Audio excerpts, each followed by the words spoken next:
तकरीबन पहुंचने वाला है। आप भाइयों ने उनका इस्तकबाल करना है।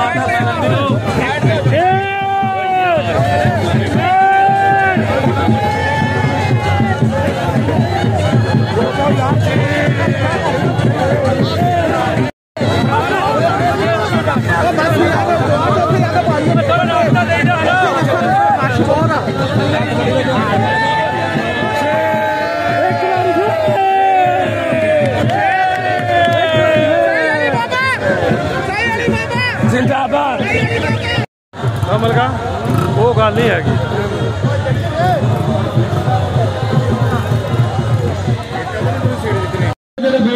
पिछले नौजवान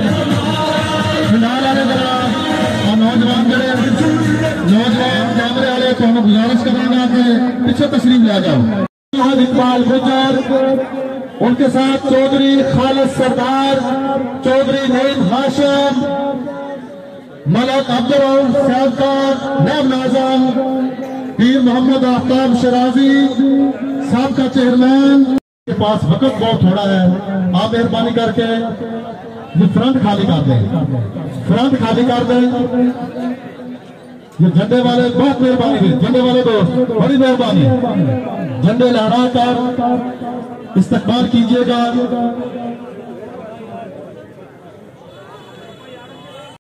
जनाब इसरार अहमद फलौरी साहब कर लेना। जनाब खामोशी के साथ तिलावत कुरान मजीद बाकायदा आगाज इस जलसे की कार्रवाई का जनाब इज्जत माब इसरार अहमद फलौरी साहब। औज़ु बिल्लाहि मिनश इलाहिन्नास मिन शर्रिल वस्वासिल खन्नास अल्लज़ी युवस्विसु फी सुदूरिन नास मिनल जिन्नति। ये थे इसरार अहमद फलौरी साहब जो तिलावत कुरान मजीद फरमा रहे थे। सलातीन आलम की जगह है, मदीने का सुल्तान अपनी जगह है, नाज़िल होती रही आसमानी किताबें और हमारे ग्रुप को चांद चार लगा दिया। राना आजम ग्रुप, राना इमरान साहब, राना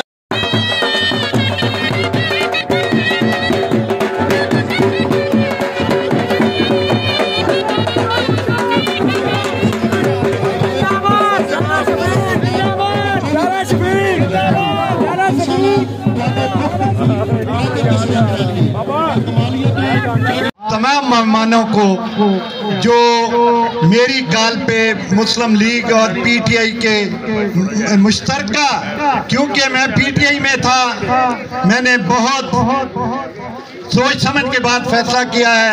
आज मैं अब्दुर्रहमान, अली बाबा और शाहिद गुजर साहब तीनों के अब्दुर्रहमान के पैनल पूरे का ऐलान करता हूं कि राना शफीक ग्रुप तमाम का तमाम जो मुझसे प्यार करने वाले हैं वो इस पूरे ग्रुप को वोट दें, सपोर्ट करें।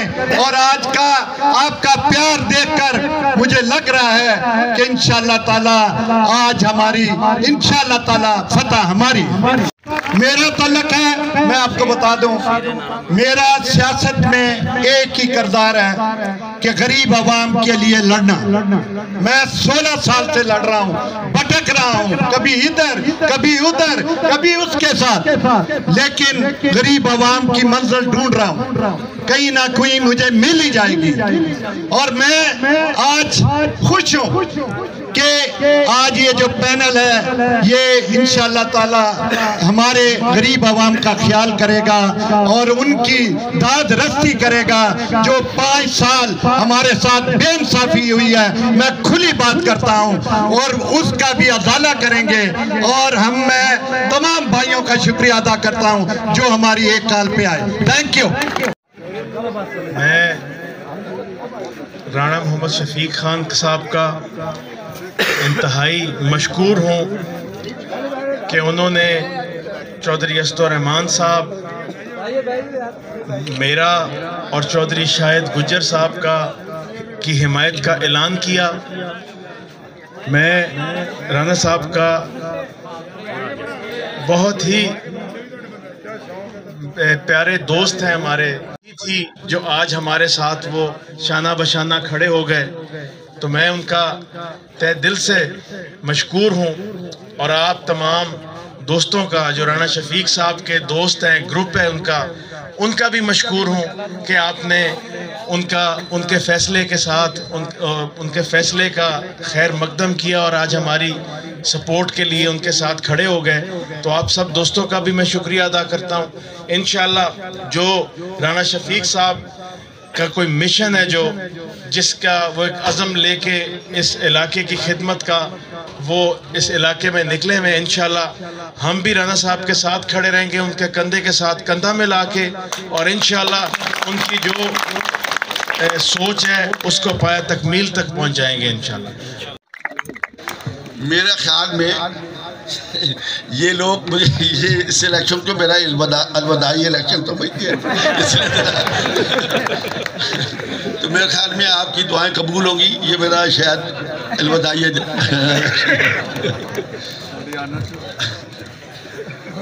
तो बात यह है जी कि मैं वो राना इमरान, जो हम हिंदुस्तान में हमारा ताल्लुक एक ही गांव से है, और जब मैंने 1985 में पहला इलेक्शन लड़ा तो जब इनके गांव में गया 674/15 में, तो जब मैंने वहाँ ऐसे ही जलसा था तो उसके बाद उन्होंने कहा जी आपके गांव के राजपूत ख़ानदान है, उन्होंने आपकी चाय का इंतज़ाम किया। वो इनके घर मैंने चाय पी थी और इनके वालिद साहब मरहूम ने बहुत मुझसे प्यार मोहब्बत और शफकत का इज़हार किया था। और उसके पंजाब में मैं अगरचे मेंबर नहीं था, लेकिन मैंने उनको दावत दी, वो पीरमाल तशरीफ़ लाए, तो राणा शफीक साहब ने, मैंने बैनर पढ़ा कि उन्होंने कहा कि पीरमाल को तहसील का दर्जा दिया जाए, तो मैंने इनकी बात मान ली।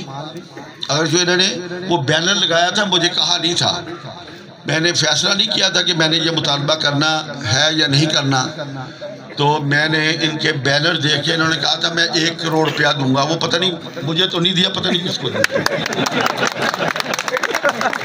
उसका फैसला 8 तारीख के बाद करेंगे कि वो 1 करोड़ रुपया इन्होंने किसको देना था, मुझे देना था या किसी को। बहरहाल मैं आपको ये बताता हूँ कि मैंने फिर शहबाज शरीफ साहब, मुझे अच्छी तरह तारीख याद है, 15 नवंबर 2012 इलेक्शन हुआ, 11 मई था शायद 2013 को, लेकिन 15 नवंबर 2012 को शहबाज शरीफ साहब बतौर वज़ीर आला पीरमाल में तशरीफ़ लाए और मैंने उससे फिर ये मुतालबा किया, ये राणा साहब के 1 करोड़ रुपए के लालच में, क्योंकि मेरे लिए तो इनके लिए शायद मामूली बात हो, मेरे लिए तो मैंने तो ख्वाब में भी कभी 1 करोड़ रुपया नहीं देखा। तो मैंने फिर वो 1 करोड़ के लालच में वो मुतालबा कर दिया। वो मुझसे दिलवा देना है बाद में आपने इलेक्शन। वो आपको भी याद होगा 1 करोड़ रुपए को वादा है किया ना, याद है ना? हाँ जी, वो उन्होंने याद है जी, वो जरूर पूरा करेंगे वादा। तो बात यह है जी कि बहरहाल मैं समझता हूँ कि कई करोड़ मुझे मिल गए हैं, जो आज का इन्होंने ये हमारा लिए इस्तेमाल किया।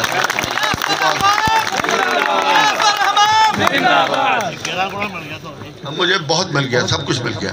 बात यह है जी कि वो शहबाज शरीफ साहब की हुकूमत थी जिसमें ये आपका ये इलाका जो था, और अब पीरमाल तहसील बनी और तहसील हेडक्वार्टर बना। आप सोच सकते हैं कि इस तहसील बनने से आपको कितने फ़ायदे हुए। ये तहसील आपका जो रूरल हेल्थ सेंटर था, जो अस्पताल था, वो अब तहसील हेडक्वार्टर हॉस्पिटल बना है और वो और बिल्डिंगें बनी हैं उसमें हुआ। फिर आपका 1122 आया और भी बहुत सारे तरक्याती काम हुए। लेकिन मैं ये कहता हूँ जिसका अभी राणा शफीक साहब ने भी मुतालबा नहीं किया था उस दौर में, और वो मियाँ नवाज शरीफ की खुसूसी मैं समझता हूँ मेहरबानी थी सारे पंजाब के लिए, सिर्फ पीरमाल के लिए नहीं, कि ये एक मोटरवे उन्होंने बनाई लाहौर से मुल्तान तक। मैं तो ज़ारा 1999 में 99 जिसको कहते हैं वो इलेक्शन में मैंने था जब मार्शल लॉ लगा, तो उसके बाद 2013 में 14 साल बाद कौमी असम्बली का रुकन बना, जहाँ से राना इब्राहिम साहब के बुजुर्ग भी आए थे। करेआम हमारा चक था जलंधर में, तो वो हमारा ख़ानदान ज़्यादा खानपुर में आके सेटल हो गया। हम थोड़े से 2 भाई, मेरे वालिद साहब और मेरे चाचा जी इधर कमालिए ज़मीन ले ली और वो खानपुर, तो हम बहुत कम एक दूसरे के पास आया जाते थे। कोई शादी कमी होनी तो ख़ानदान में से एक आध चले जाना, उनका भी एक आध आ जाना। लेकिन जब ये मोटर नहीं तो मैंने उनको कहा, वो कमालिए एक शादी पे आए हुए थे, मैंने कहा जी अब हम दोबारा करीबी रिश्तेदार बन गए, अब उठते हैं यहाँ से रिजाने से चढ़ते हैं और खानपुर जाके 3 घंटे के बाद उतर जाते हैं, और ऐसे मालूम होता है कि हम सैर करने आए हैं। तो हम दोबारा, और ये तरीके होते हैं कौमों को इकट्ठा करने के। अब ज़ाहिर करेगा अगर आप ऐसी सड़कों पे बलूचिस्तान चले जाए, आप पेशावर चले जाए और सिंध वाले आए जाए, तो इस तरह कौमें इकट्ठी हो जाती है, एक दूसरे से मिलन जुलन होता है, कारोबार तरक्की करते हैं, और ये सड़कों की वजह से कौमें तरक्की कर जाती है। जर्मनी जब बहुत तरक्की की, सबसे पहले उन्हें ऑटोबान कहते थे, वो सड़कें बनाई थी, और उस सड़कों की वजह से जर्मनी बहुत पहले जब मैं यहाँ पर आया था लाहौर में, उससे 1974 में, पहले तो रिहाइश तो हमारी इधर थी, लेकिन मैं वकालत करता था वहाँ पे, तो उस वक़्त मुझे लाहौर से इधर आना और जाना बहुत मुश्किल लगता था। सड़कों की हालत भी ख़राब थी, बड़ी नाकस, मेरे पास गाड़ी तो नहीं होती थी, नाकस बसें होती जिनमें आते थे, बड़े धक्के पड़ते थे। उस वक्त जवानी थी, बर्दाश्त कर लेता था। तो लेकिन आज तो मुझे ऐसा लगता है कि मैं प्लेयर ट्रिप पे जा रहा हूँ, यहाँ से मोटरवे पे चढ़ता हूँ तो मुझे इतना मज़ा आता है सफ़र करने का, और आँख झपकने में लाहौर पहुँच जाते हैं।